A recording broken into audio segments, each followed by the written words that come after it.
back. Well, there's a local organization called She Is Heard that's working to raise support and awareness for Black maternal health. And there's a special event happening next Friday as well. We're getting all of the details from She Is Heard founder and maternal health advocate, Gabby Richmond. Thank you so much for being here. Thank you for having me. I'm so excited. I want to hear about this event. Is it the first event that you've done, or have you done some in the past years? So ironically, we actually started as a podcast. Most people don't know that we started out as a podcast, and we simply wanted women and even men to know that they had a space where they could feel seen, supported, and heard on their infertility journeys, on their birth experience. A lot of people have experienced traumatic births, and so we wanted to give the platform and the voice for that, as well as maternal health. But we realized that people don't just need this online conversation. The in-person, hands-on support was just as important. And so that's why we transitioned into events. And our first event was actually this past December. It was a infertility support event. And it went so great, and the feedback was so amazing that we said we had to kind of keep going. And so that's how Rooted and Resilient Black Maternal Health Night came about. Well, and just seeing these images too, I mean, you talked about how you guys started out as a podcast, not many people knew about it, but seeing all of these images, it seems like there's a lot of people coming out to, you know, to learn and to hear and maybe be able to relate to some other people as well on this. What has that growth been like since She Is Heard was started? And then also, how cool is it for you as kind of the founder to see more and more people kind of seeking these services and some support as well? One thing I know is that in this area, people suffer in silence. It's just not a conversation you're having with your girlfriend, or if you are at Christmas with the family. People just don't know what you may be silently battling. And so I put out I also have a modeling background, and so I did this Nike spec, you know your fertility status awareness video, and the influx of DMs that I received took me back, and it made me realize, okay, a lot of people are going through this. And so that kind of motivated me to keep going initially and pushed me into the podcast. But for me, it feels very fulfilling because I get to be a conduit for not only giving these women and men a voice, but I can also foster some sort of healing and hope, because that's what our #1 goal is, for them to come to our event, come to a podcast episode and feel empowered and feel hope for their journey. That's really important to us. Yeah, well, you know, we've talked many times, Gabby, like that there's parts of our community, Black and brown especially, who aren't, there's a kind of health equity gap, right? And it sounds like you're really honing into that. You're seeing people, meeting them where they are and giving them a resource that they thought was kind of, you know, maybe not available to them. Would that be correct? Absolutely. And when people come to our event, they are going to leave with so many resources. So with our vendors, we have resources, doulas, affordable health care, affordable mental health care, holistic healing. We'll have herbs there for the womb, womb care, and just so much more. I'm so excited for people to experience our vendors because it was very intentional, and I believe it's very comprehensive. I have a question that, you know, I don't know if there's really a right way to answer this, but you talked about how women and men are actively seeking this type of support. Yes. How is that different? And I don't mean to like stir the pot or anything, but you know, for women who are seeking that support versus men who are also seeking that support, how are conversations different, if it's different at all? It is, because naturally as a woman, we love to talk. Totally. It's in our DNA to feel emotions and call a friend and just vent. But for men, I've noticed that it is slightly different because culturally, but also just again who they are, not all men, right? But naturally they just don't express themselves more, or they feel like they have to be strong. And then if you are going through, say, infertility, your #1 job, you feel, is to console your partner. And so your feelings have to kind of go on the back burner. So actually on my last podcast episode, I had a man come to me and say, I want to tell my story. He was actually the root of their infertility in his marriage.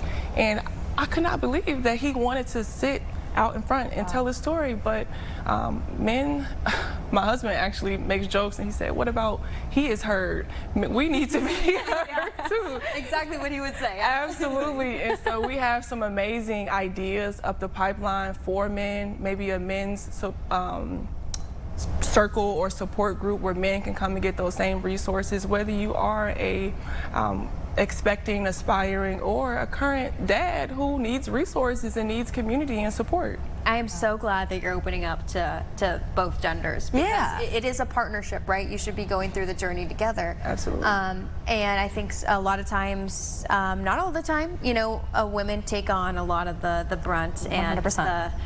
The guilty, you know, feeling of not being able to conceive. Can I ask you about your own journey? You know, what brought you to want to do this? Yeah, that's a great question. Partially, it became personal for me. I had an experience where they told me that I had a blocked fallopian tube, and they gave me antibiotics, and there's nothing wrong with any of that, but something within me felt like I wanted to try a different route. And so I went on my own healing journey, and I cleaned up my diet, and I took these herbs religiously. And a month later, and I just like to say it's called a hydrosalpinx. It's one of the worst kind, and it was extremely painful. And I went back to the doctor a month later, and they told me that my fallopian tube was completely unblocked. That's crazy. And so that personal experience told me, number one, holistic health and healing does work, and I felt more connected to the cause. That's crazy. I mean, the fact that you like tried this and, like you said, religiously, and then all of a sudden, I mean, that was just a different outcome. That's wow. That's really impressive. Will you tell me a little bit too about the mental health side of things? You know, what do these people really feel? Obviously, Gabby kind of touched on this as well. She talked about how there may be feelings of guilt, obviously, you know, for a woman or a man. What are maybe some of the emotions and the feelings that couples might go through when they experience something like this? Because, you know, some of our viewers, some of our audience might be going through this themselves and might be thinking like, I don't want to talk about this in front of my friend who's expecting soon, or my friend who's already gone through this experience. You don't want to be the downer, right? Exactly. You made a good point. Like you sometimes in Chicago, we're tough, right? Like you don't want to be the one who's looking weak or changing the subject. Right. I think that it is a dance in that type of scenario where you can equally be, two things can be true. You can be happy for someone, but also feel the loss for yourself. And that's real. And I think that you grow within your friendships where you can hold space and be happy for them, but they also need to hold space and address the obvious for you. But I believe that a couple of the feelings I would just say from our support groups and our podcast is that as a woman, you were created essentially to conceive and procreate. And so I think that a woman may feel less as a woman when she's struggling to do so, especially when she has a deep-seated desire. And again, you're watching online, you're seeing people with gender reveals, and this person is on their third and their fourth, and you're trying to just get one. And so again, sometimes it can be a lonely journey. And again, that's why we really want people to find our community and our space, because it is a community, and you're like, oh my God, there's other people who know how I feel. And I think sometimes there's a bitterness. If people are honest, there's a bitterness there too, because why me? Why can't I? And so having a space where you can truly have a voice to say, I'm bitter, I'm angry, I'm hurt, I'm sad, I'm frustrated, I feel lonely. That is the transition where you can actually heal when you feel hurt. Of course. Hence, she is hurt. She is hurt. I love it. I knew you were getting there. I'm so glad that you're coming here, and thank you for your vulnerability and for what you're doing. For people who are interested in the event, April 17th, was it? April 17th. How can they get more information, and can they still sign up to be a part of it? Absolutely. So the event is absolutely free, but we would love for you to RSVP, just so we know how many people to expect. If you want to hear more information, you can find us online at sheisheard.org or email us at info@sheisheard.org. And is this going to be happening, you think, every 6 months or so? Because you said you just had one in December. Is it going to kind of be a bi-yearly kind of event, or do you hope to, you know, have these more often? I believe that I'm a creative also, and we're building our team, and everybody is coming with so many great ideas. And so I can't promise what the next one it will be, but there will be a next one. There's going to be something for sure. Okay, one more question for you. For people who are interested in your podcast, where can they find you? Yeah, so you can go either, the easiest way might be on our social media, @sheisheard_. We're on YouTube, we're on all the streaming platforms, Apple, Spotify.